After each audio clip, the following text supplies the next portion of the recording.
فطرانہ کی بھی یہی شرائط ہیں، مسلمان ہو، صاحب نصاب ہو کہ اس کے پاس ضروریات سے زائد 1,00,000 تقریباً 30,000 روپے بچے ہوئے ہوں، اور اس میں یہ شرط ہے کہ اس میں سال گزرنا ضروری نہیں ہے، یعنی کسی کے پاس پہلے مال نہیں تھا، اچانک اسے 1,30,000 روپے مل گئے ہیں، تو جب تک اس کے پاس یہ رقم نہیں تھی اس پر فطرانہ لازمی نہیں تھا، اور جیسے ہی وہ رقم مل گئی ہے اب اسے جو ہے وہ فطرانہ دینا ضروری ہو جائے گا، اب اس پر لازم ہو گیا ہے۔ ہمارے معاشرے میں تقریباً ہر بندہ جو ہے وہ فطرانہ ادا کرتا ہے، ہر بندہ، وہ چاہے فطرانہ کا پابند ہے چاہے پابند نہیں ہے، لیکن ہر بندہ ادا کر رہا ہے۔ اگر آپ یہ سمجھتے ہیں کہ یہ فطرانہ مجھ پر ادا کرنا ضروری ہے، آپ صاحب نصاب نہیں ہیں، پھر بھی یہ نظریہ رکھا ہوا ہے کہ میں ادا نہیں کروں گا تو گناہگار ہوں گا، تو یہ نظریہ غلط ہے، یہ نظریہ غلط ہے، اور اس نظریت کے مطابق دینا جائز نہیں ہے۔ البتہ یہ سوچ ہے کہ یار شریعت نے تو مجھ پر فطرانہ لازم قرار نہیں دیا، میں صاحب نصاب نہیں ہوں، میرے پاس 1,30,000 روپے ضروریات سے زائد بھی پڑے ہوئے نہیں ہیں، لیکن یار اللہ نے مجھے 1,30,000 سے کم تو دیا ہے، تو لہٰذا میں بھی کچھ نہ کچھ اللہ کے راستے میں خرچ کر دوں، اس نیت کے ساتھ خرچ کرتے ہیں تو بالکل جائز ہے اور ثواب بھی دیا جائے گا۔ یہ سمجھ آ رہی ہے نا جی؟ اور فطرانہ جو ہے یہ ہر صاحب نصاب پر لازم ہے، یعنی جس کے پاس ضروریات سے زائد 1,30,000 روپے تقریباً ہیں اس پر فطرانہ لازم ہے، اپنے بیوی بچوں کا اور اپنی ماتحتوں کا جو ہے وہ فطرانہ، نابالغ اولاد کا اس پر لازم ہے کہ وہ ادا کرے۔ اور فطرانے کی مقدار جو ہے وہ 2 کلو گندم ہے، 2.25 سیر اور 2 کلو، اور اسی طرح آٹا ہے گندم کا، اور اسی طرح جو ہے وہ 4 کلو جو ہیں، اور اسی طرح جو ہے وہ 4 کلو کھجور ہے، اور اسی طرح 4 کلو جو ہے وہ کشمش ہے۔ یہ کیا ہے؟ یہ فطرانے کی مقدار ہے۔ اسلام نے مختلف چیزوں کے ساتھ فطرانے کو مقرر فرمایا ہے تاکہ ہر بندہ جو ہے وہ گندم کے پیچھے نہ دوڑے، بلکہ جو بالکل اس نصاب کو پہنچ رہا ہے کھینچ تان کر کے 1,30,000 کو پہنچ رہا ہے وہ گندم کے ساتھ ادا کرے، اور جو اس سے زیادہ مالدار ہے، اس کے پاس 1.5 لاکھ ہے، 2 لاکھ ہے، تو اسے چاہیے کہ وہ 2 کلو آٹے کی قیمت ادا کرے، اور جس کے پاس اس سے زیادہ مال ہے، 3-4 لاکھ ہے، تو وہ کیا کرے؟ وہ کوشش کرے کہ وہ 4 کلو کھجور کی قیمت دے، اور جو اس سے بھی زیادہ مالدار ہے تو پھر اسے چاہیے کہ وہ 4 کلو جو ہے وہ کشمش کے حساب سے یہ فطرانہ ادا کرے۔ سمجھ آ رہی ہے جی؟ اور سارے ایک ہی لائن میں لگ جانا یہ مناسب نہیں ہے۔ صدقے میں ہر وہ کام بہتر ہے کہ جس میں فقیر کا بھلا ہو، وہ بہتر ہے صدقہ۔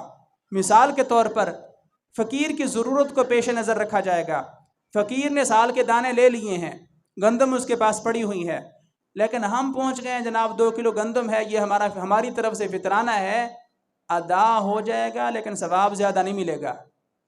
اس کی ضرورت کو دیکھیں کہ اس کے پاس گندم تو ہے، لباس نہیں ہے، آپ اس فطرانے کی قیمت کا اسے لباس لے کر دیں، اور اگر لباس ہے، دیگر ضروریات کی چیزیں نہیں ہیں، تو ان کو مد نظر رکھتے ہوئے یا تو وہ ضروریات کی چیزیں لے کر دیں، یا پھر اس گندم کی یا جس بھی چیز کے ساتھ، جس بھی جنس کے ساتھ آپ فطرانہ ادا کر رہے ہیں اس کی آپ رقم دے دیں تاکہ وہ اپنی ضرورت کی ہر چیز جو ہے وہ لینا چاہے تو لے سکے۔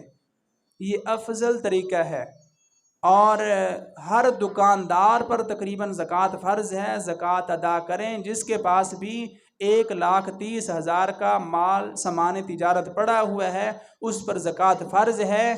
آپ کی جو عمارت ہے دکان کی وہ آپ کا روزگار کا آلہ ہے، آپ کی ملکیت بھی ہے تو اس پر زکوٰۃ نہیں ہے۔ آپ کے کاؤنٹر شاؤنٹر ہیں اس پر بھی زکوٰۃ نہیں ہے۔ کوئی خرادیہ ہے، خراد مشین ہے، وہ بھی آپ کا آلہ روزگار ہے، اس پر زکوٰۃ نہیں ہے۔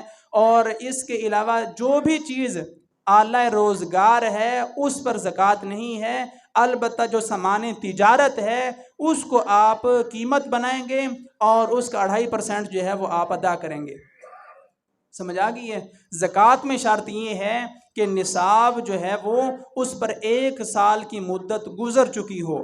فطرانے میں 1 سال کی مدت کا گزرنا ضروری نہیں ہے۔ آج مال ملا ہے، آپ پر فطرانہ جو ہے وہ ضروری ہو چکا ہے، سال انتظار کرنا جو ہے وہ اس میں ضروری نہیں ہے۔ تو دینا کن کو ہے؟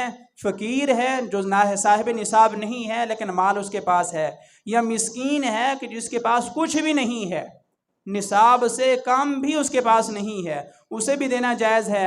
اور اسی طرح کوئی مسافر ہے، سفر کی حالت میں اس کے پاس کرایہ ختم ہو گیا ہے یا خدا نخواستہ کوئی واردات ہو گئی ہے، جیب کٹ گئی ہے، تو چاہے اس کے گھر مال پڑا ہو اور وہ صاحب نصاب ہی کیوں نہ ہو، تو آپ اسے بھی جو ہے وہ اپنے گھر پہنچنے کے لیے زکوٰۃ کا مال دینا چاہیں تو آپ دیں گے تو زکوٰۃ ادا ہو جائے گی، کیونکہ یہ مسافر ہے۔ اور اسی طرح مجاہد ہے، اور اسی طرح طالب علم ہے جو دین کے طالب علم ہے، کہ جو سفر میں نکلے ہوئے ہیں، اپنے گھروں سے باہر ہیں اور وہ صرف اور صرف طلب دین کے لیے جو ہے وہ نکلے ہوئے ہیں، تو آپ ان کو بھی زکوٰۃ ادا کر سکتے ہیں، چاہے ان کے گھر میں مال ہو بھی صحیح، پھر بھی آپ انہیں دینا چاہیں تو زکوٰۃ ادا ہو جائے گی۔ اور اسی طرح آج کے دور میں ہم آسان سمجھ لیں، بیوہ ہیں، یتیم ہیں، اور ہر جو ریڑھی بان ہے، تقریباً ٹھیلے والا ہے، جس کے پاس 1,30,000 کا سامان نہیں ہے، ضروریات سے زیادہ اس کے پاس اتنی رقم نہیں ہے، آپ اسے زکوٰۃ دیں۔ اور بہتر یہی ہے کہ آپ مانگنے والے فقیروں کے بجائے چھوٹے جو ٹھیلے والے کاروباری حضرات ہیں جن کے پاس 1,30,000 سے کم کا سامان تجارت ہے، آپ انہیں دیں، تاکہ وہ اس کے ساتھ اپنی زندگی کو آسان بنائیں، اپنے روزگار کو بڑھائیں، رزق حلال کمائیں۔ اور بجائے ان کے کہ ہم ہر سال گداگروں کو جو ہے وہ دیتے رہتے ہیں اور ہر سال وہ اپنے مال بڑھانے کے چکر میں جو ہے وہ آتے ہیں اور ایک ایک دروازے کو کھٹکھٹاتے ہیں، تو یہ مناسب طریقہ نہیں ہے۔ جسے بھی دیں پہلے اندازہ لگائیں، چیک کریں، اس کی صورتحال دیکھیں، اس کی معلومات لیں، اگر وہ مستحق ہے تو اسے دیں، اور اگر مستحق نہیں ہے تو پھر اسے دینا جائز نہیں ہے۔ زکوٰۃ میں یہ شرط ہے کہ مستحق بندے کو مالک بنانا ضروری ہے، مالک، ملکیت اس میں شرط ہے۔ یعنی آپ ایسا نہیں کر سکتے کہ یہ روڈ بن رہا ہے، رفاع عامہ کا کام ہے، آپ زکوٰۃ کا مال اس میں خرچ کرتے ہیں، تو اس روڈ کا مالک کون ہے؟ کوئی بھی نہیں ہے، تو زکوٰۃ ادا نہیں ہوگی۔ آپ دے بھی دیں گے تو زکوٰۃ ادا نہیں ہوگی۔ آپ جناب مسافر خانہ ہے، وہاں پر ٹھنڈے پانی کا کولر لگوا دیتے ہیں، اس کا مالک کون ہے؟ کوئی بھی مالک نہیں ہے، وہ رفاع عامہ کے لیے ہے، زکوٰۃ نہیں ہوگی ادا۔ اور اسی طرح آپ کہیں پر نلکا لگوا دیتے ہیں، زکوٰۃ ادا نہیں ہوگی۔ زکوٰۃ کا مال جس مستحق بندے کو دیں گے اس کو اس مال کا مالک بنانا ضروری ہے۔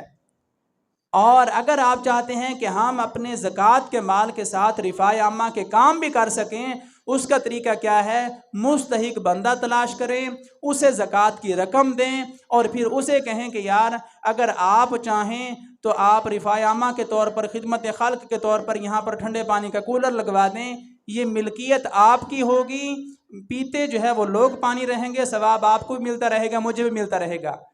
یعنی آپ فقیر کی ملکیت میں مال دے کر اس سے آگے رفاع عامہ کا کام کروا لیں، جو فقیر کی ملکیت میں رہے، نلکا فقیر کی ملکیت میں رہ جائے، واٹر کولر جو ہے وہ رہ جائے، اس طرح دیگر جو چیزیں ہیں وہ فقیر کی ملکیت میں رہیں اور آگے لوگ اس سے مستفید ہوتے رہیں، تو یہ بالکل جائز ہے اور اس طرح زکوٰۃ ادا ہو جائے گی۔ لیکن اگر ملکیت کے بغیر رفاع عامہ میں جو ہے وہ اپنا مال خرچ کر دیا ہے تو زکوٰۃ ادا نہیں ہوگی۔